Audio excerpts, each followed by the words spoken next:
ಇವತ್ತೊಂದು ಹೋಟ್ಲಲ್ಲಿ ಮಾಡುವ ತಿಂಡಿಯನ್ನು ಮನೆಯಲ್ಲಿ ಮಾಡಿ ತೋರಿಸುವ ನಿಮಗೆ. ಪುಂಡಿಗಸಿ ಎಲ್ಲ ಹೋಟ್ಲುಗಳಲ್ಲಿ ಕೂಡ ಸಿಗ್ತದೆ, ಅದನ್ನೇ ನಿಮ್ಗೆ ಮಾಡಿ ತೋರಿಸುವ. ಇಷ್ಟು ದೊಡ್ಡ ಪುಂಡಿಯನ್ನು ನಾನು ತುಂಡು ಮಾಡಿ ತಂದೆ ನೋಡಿ. ಈ ರೀತಿ ತುಂಡು ಮಾಡಿದ್ದೇನೆ. ತುಂಡು ಮಾಡಿದ್ರೆ ಅದಕ್ಕೆ ಗಸಿ ಎಲ್ಲ ಹಾಕುವಾಗ ಚಂದ ಮಾಡಿ ಎಳ್ಕೊಳ್ತದೆ, ಅದಕ್ಕೆ ಬೇಕಾಗಿ ತುಂಡು ಮಾಡಿ ಹಾಕೋದು.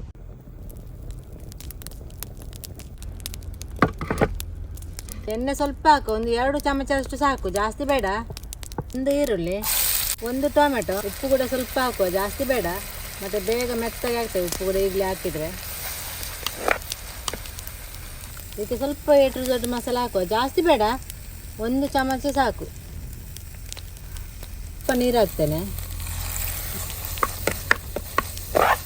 ಜಾಸ್ತಿ ದೊಡ್ಡ ಮಸಾಲೆ ಹಾಕ್ತದೆ, ಜಾಸ್ತಿ ಖಾರ ಆಗ್ತದೆ, ಜಾಸ್ತಿ ಖಾರ ಬೇಡ. ಅದಕ್ಕೆ ಇದು ಚಿಕನ್ ಸಾರು ನೋಡಿ, ಚಿಕನ್ ಸಾರು ಸ್ವಲ್ಪ ಉಂಟಲ್ಲ, ಅದಕ್ಕೆ ಬೇಕಾಗಿ ನಾನು ಸ್ವಲ್ಪ ಟೊಮೆಟೊ ಎಲ್ಲ ಹಾಕಿ ಮಸಾಲ ಮಾಡಿದ್ದು. ಇಲ್ಲಾಂದರೆ ನಿಮಗೆ ಇದೇ ಮಸಾಲ ಕೂಡ ಸಾಕಾಗ್ತದೆ, ಜಾಸ್ತಿ ಇದ್ದರೆ ಇದನ್ನು ಹಾಕುವ.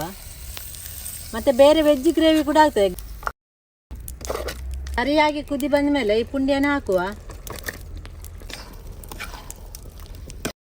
ಖಾರ ಜಾಸ್ತಿ ಮಾಡೋದು ಬೇಡ, ಖಾರ ಜಾಸ್ತಿ ಇದ್ರೆ ತಿನ್ಲಿಕ್ಕೆ ಆಗುದಿಲ್ಲ, ಅದು ಖಾರ ಖಾರ ಆಗ್ತದೆ.